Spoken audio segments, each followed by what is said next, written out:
Alright, so let me show you what we're looking at here. We're going to look right up there. Okay. So last time we talked about your pressure, right? So the pressure would be in the upper right-hand corner. Okay. And pressure is measured as anything that's literally like vertical to the ground. Okay. And then force can be applied in different ways. Like I can have a lateral force. I can have a rotational force. Mm-hmm. Okay. So those force vectors would obviously be at angles. Okay. Right? Like I'm pushing this way, I'm pushing that way. I'm pushing this way to make some kind of turn. So those force vectors would be at an angle. And then the vertical that we talked about last time would simply be this right here. And that would be more vertical to the ground. You said that's pressure. Well, that's what that upper screen is. Gotcha. Okay. Right, so the last time we could get a sense of your vertical force because it was this type of action. And that's what pressure is measuring. Okay. The difference in the screen that you're looking at here, you'll see like these three graphs. And those are the forces that you're applying in your golf swing. Okay. And all golfers make these forces. So there's a horizontal force, there's a rotational force, and then there's actually a vertical force in the golf swing. We do all three of them. Okay. And then what we measure here would be the amount of that force that you're applying. Okay. So I can literally find a player's like maximum power source. Like, oh my gosh, you're really strong with the horizontal. So a coach could then say, all right, let's maximize that potential to get you more distance. Okay. Or we could look at it and we could say, oh my gosh, your rotational force is really small. So we need to increase that ability to deliver the club better. Okay.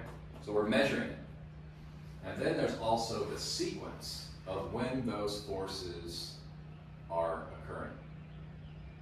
Right, so it always starts with a horizontal, which would mean not only me like loading, but mainly me like shifting over here to the left. Okay.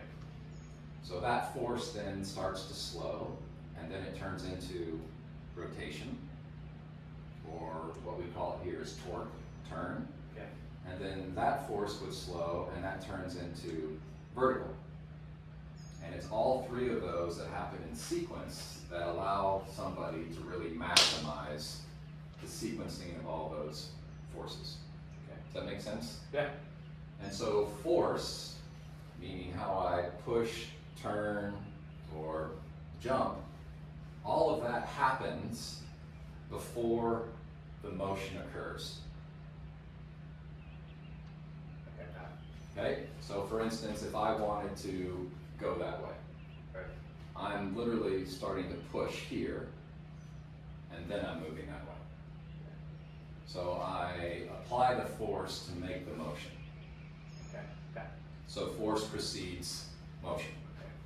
So that's why it's important to understand like how a player is applying the force and when they're applying the force, which would directly relate to how they're able to move the club.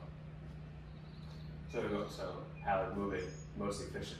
Correct. Is that what you're looking for? Yeah, absolutely.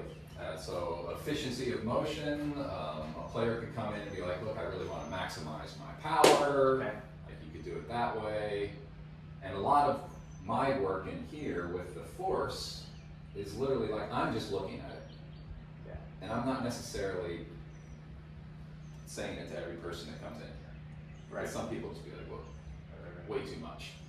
But as a coach and as a person that's trying to get people better, the more information I have into literally how they're moving, how they're applying force, and then I'm correlating it with obviously the image that I'm seeing in a video, and of course before that, the results of the shot, Mm-hmm.